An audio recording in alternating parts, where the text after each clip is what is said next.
Tahlia here. Welcome back to the channel.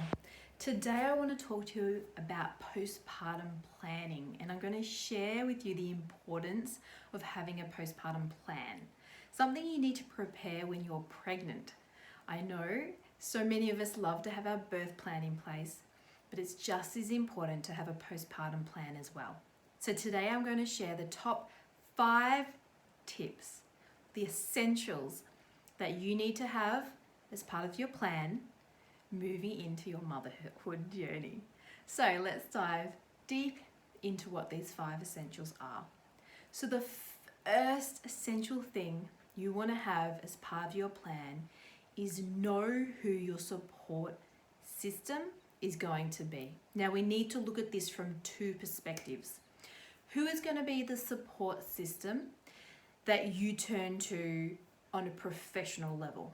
So we're talking lactation consultants, physios, anybody that you feel could potentially support you in your postpartum journey, add them to the list. There's even counsellors specifically tailored to support women in their postpartum experience that you can go to if you need to talk things through.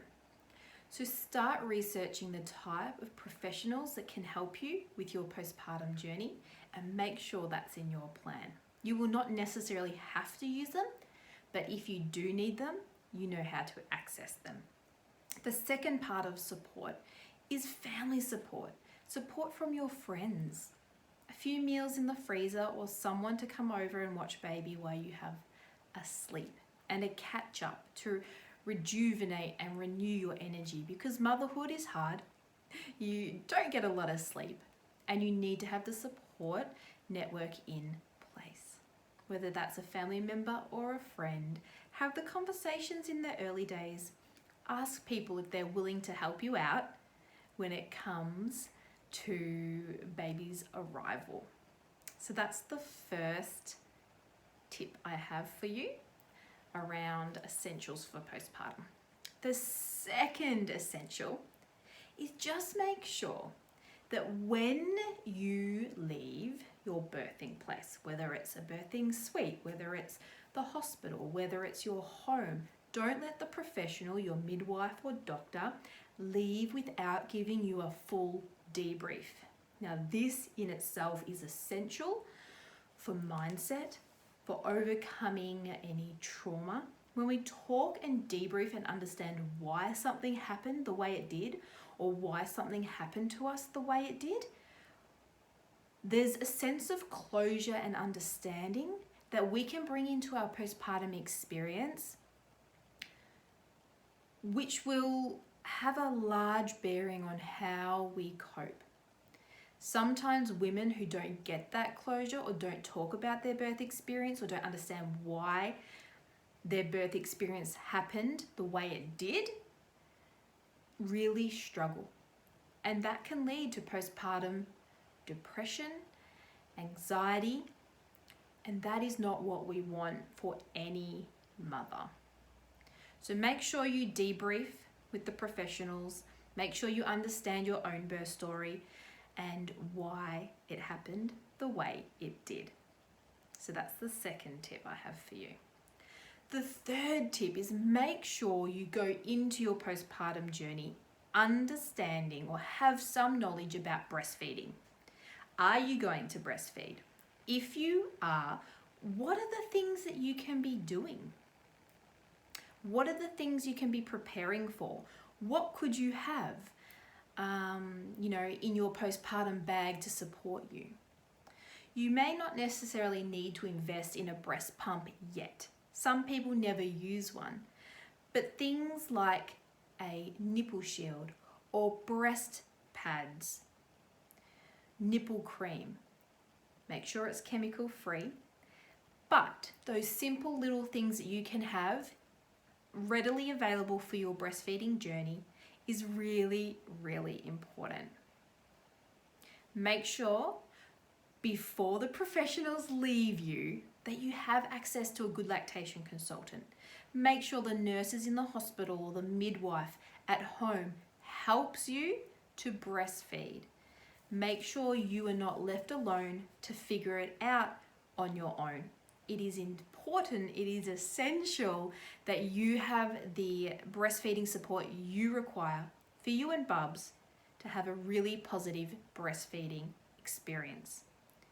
There are, however, certain things you can do to prepare as part of your postpartum planning for your breastfeeding journey.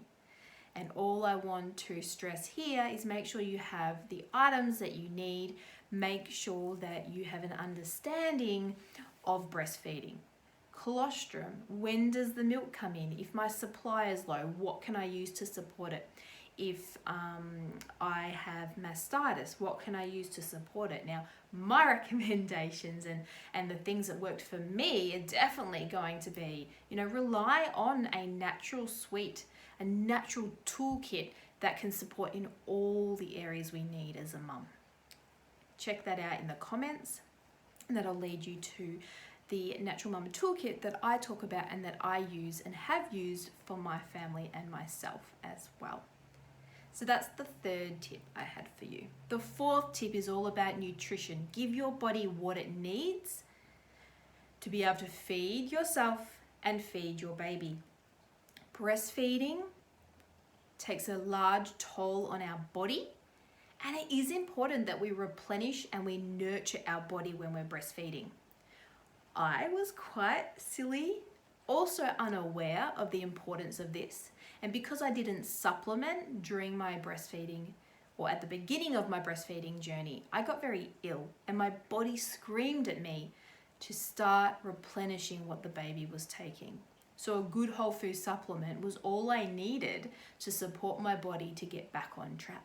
If you're interested in accessing something like that, just have a look in the comments below. So that's my fourth tip for you. Make sure you're giving your body everything it needs to thrive. And of course, if you're feeding yourself the right nutrition, your baby's going to get a good quality milk as well. And this will also support your supply. Make sure you keep hydrated also with a good quality filtered water, so we're not putting added chemicals into our system that we do not need. So that's the fourth tip. The fifth tip that I will leave you with is make sure you have a natural mama toolkit. So if anything occurs in those, in that fourth trimester, in your postpartum period, that you are empowered at home. If we have some dry skin on the scalp or the body, we have an upset tummy, baby has a sore ear, baby, has a little bit of congestion, anything that you require support in those areas, and of course for yourself, sleep support, all the things that are thrown our way in those past postpartum days, I was able to support myself and my baby with a natural mama toolkit. So if you're wondering what I'm talking about, you can check that out below. I've popped in the link and I go through and explain exactly what the mama toolkit looks like and how it has helped me every single day and continues to help me, even though my children are a little older now, continues to help me every single day as well, even now and into the future. So just to recap on that, the first essential, make sure you have a good support network, a good professional support network or a network of professionals to support you, and a good family and friend support, and make sure that's part of your postpartum plan. The second one is make sure you debrief with the professionals, your midwife or your doctor before they leave, and you totally understand your birth story, why things happened the way they happened. The third tip is educate yourself on breastfeeding. How does it work? What is it? What are the sequence of events? What are the tools I need to have in place to support myself on my breastfeeding journey? And make sure you have access to a good lactation consultant, because having someone to show you how to breastfeed is essential, especially for your first child. Number 4 tip is to make sure you have access to good nutritional food, a good whole food supplement, and you're drinking quality filtered water. This will all help you on your postpartum journey. And the fifth thing is to make sure you have access to a natural Mumma toolkit. Something that does not have chemicals, no toxins, completely healthy for you and Bub, will allow you to thrive and will help you on your postpartum journey. So when things come up, you have a toolkit of natural options that you can use at any point in time in the comfort of your own home to support your family. So I hope you enjoyed those 5 tips. If you want more detail, if you're looking to do a postpartum plan and you want all the things that should be included in your postpartum plan, I have put together a checklist for those who want to take it that far.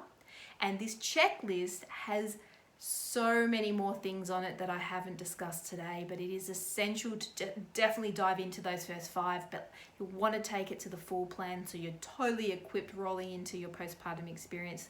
Just download our Postpartum Essential checklist. It is in the comments below, and that will give you access to that free download. Thank you so much for being here once again. Love chatting with you guys. If you haven't yet subscribed, please do, and I will catch you on the next video. Cheers for now.